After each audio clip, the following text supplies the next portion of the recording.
अस्सलाम वालेकुम। आज का लेसन है past indefinite tense. Previous lesson में मैंने आपको प्रेजेंट इंडेफिनिट टेंस पढ़ाया था। पास्ट इंडेफिनिट टेंस की डेफिनेशन देख लेते हैं। It talks about elapsing time, very simple and short definition. Elapsing time का मतलब होता है गुजरा हुआ वक्त। It talks about elapsing time, और अगर आप डिटेल में लें तो an action which is started in past और फिनिश्ड इन प्रेजेंट और may be finished in past, but the connection of that action doesn't exist any more in the present. यानी कोई भी ऐसा काम जो पास्ट में शुरू हुआ हो और प्रेजेंट में ख़त्म हुआ हो सकता है वो पास्ट में ही ख़त्म हुआ हो, लेकिन उस काम का जो एक्शन का जो सबूत है, एविडेंस है, वो प्रेजेंट में मौजूद ना हो तो पास्ट सिंपल यूज़ होंगे, पास्ट सिंपल टेंस या पास्ट इंडेफिनिट टेंस। पास्ट के लिए हम हमेशा वर्ब की सेकेंड फॉर्म यूज़ करते हैं। ये always remember, past indefinite tense के लिए हम वर्ब की सेकंड फॉर्म यूज़ करेंगे और इसका हेल्पिंग वर्ब होगा नेगेटिव और इंट्रोगेटिव बनाने के लिए डिड या डिड नॉट। ठीक है, एग्जाम्पल्स देख लीजिए। आई कंप्लीटेड माई वर्क, मैंने अपना काम मुकम्मल कर लिया। शी क्लीन द हाउस, उसने कर दिया। ही केम टू ऑफिस, वो ऑफिस आया। अब वो ऑफिस आया था या वो ऑफिस आया, इट मीन्स कि अब वो जो है जा चुका है और इस एक्शन का एविडेंस या जो भी चीज़ है वो एग्जिस्ट नहीं करती प्रेजेंट में, तो फिर आप पास्ट सिंपल यूज़ करेंगे। ठीक है, नेगेटिव में जैसे मैंने आपको बताया डिड है। वर्ब जो है, verb to do, verb to have और वर्ब टू बी, वो मैं डिटेल में पढ़ाऊँगी। तो वर्ब टू डू की सेकेंड फॉर्म, डू की फॉर्म होती है डिड।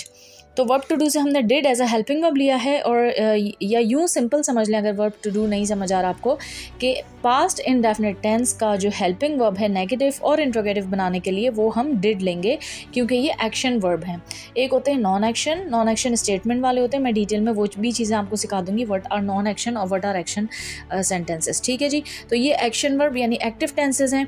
और ये जो है, अब इसकी एग्जाम्पल देख लेते हैं। सब्जेक्ट प्लस डिड नॉट या डिडंट, इसको कुछ लोग डिडंट भी कहते हैं, डिडंट कहते हैं। मैंने आपको पहले ही बताया ये एक्सेंट बेस होता है एंड ब्रिटिश एक्सेंट का। ठीक है जी, अच्छा जी, सब्जेक्ट। अब यहाँ एक लॉजिक देखें, जब आप नेगेटिव बनाएंगे तब आपने आगे वर्ब की सेकंड फॉर्म यूज़ नहीं करनी, वर्ब की फर्स्ट फॉर्म ही यूज़ करेंगे। और उसकी लॉजिक क्या है, क्योंकि second form of the verb of do is did. ठीक है, ऑलरेडी जब हमने डिड को second form verb as a helping verb लिया है तो there is no need to use extra second form of the verb. So let's repeat the formula. Subject did not plus या फिर डिडंट। अब ये didn't is the contraction of did not. Contraction का lesson भी मैंने आपको पढ़ाया है तो आपको और समझ आ जाएगा। वर्ब की first form and object. Let's make some examples of negative. I didn't complete my work, मैंने अपना काम मुकम्मल नहीं किया था। She didn't clean the house, उसने अपना घर क्लीन नहीं किया। अब देखें, इसमें बहुत सारे लोग करते हैं she was not cleaned the house, वो भी गलत है। कुछ लोग लिखते हैं शी वॉज नॉट या फिर क्लीन द हाउस, वो भी गलत है। कुछ लोग लिखेंगे she not clean the house या she not clean the house, वो भी गलत है। यानी कि बहुत सारे लोग जब ग्रामर नहीं पढ़ते तो इस तरीके से मिस्टेक्स करते हैं, तो वो ब्लंडर्स होते हैं। तो यहाँ पे डिड नॉट और देखें वर्ब की सेकंड फॉर्म आ रही है, यहाँ पे ऐसा नहीं है। ये भी गलत होता कि आई डिड नॉट कंप्लीटेड होता ना, तो भी गलत होता। तो लॉजिक मैं आपको बता चुकी हूँ, क्योंकि did is itself a second form of the verb, so that is why no need to use extra second form of the verb. Interrogative के लिए डिड, क्योंकि इंट्रोगेटिव में हेल्पिंग में पहले आता है did plus subject plus verb की first form object and question mark.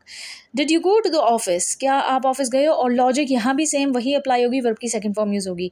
इंट्रोनेगेटिव didn't, didn't you go to the office, क्या तुम ऑफिस नहीं गए थे? इंट्रोनेगेटिव है सवालिया अंकारिया, इंट्रोगेटिव है सवालिया। काइंड्स ऑफ सेंटेंसेस भी पढ़ ली है हमने। ठीक है जी, तो आप मेरे सारे प्रीवियस लेक्चर देखें। आपका टास्क है एटलीस्ट आप जो है ये काइंड्स ऑफ सेंटेंसेस यानी अफर्मेटिव, नेगेटिव, इंट्रोगेटिव और इंट्रोनेगेटिव की 5 एग्जाम्पल्स बनानी है। आपका ये टास्क है। Thank you so much. अगर आप इस चीज़ को फॉलो करेंगे, सीक्वेंस वाइज चलेंगे, तो इंशाल्लाह घर बैठे आसान अंदाज में आप बहुत जल्द इंग्लिश लैंग्वेज सीख जाएंगे। थैंक यू, अल्लाह हाफिज़।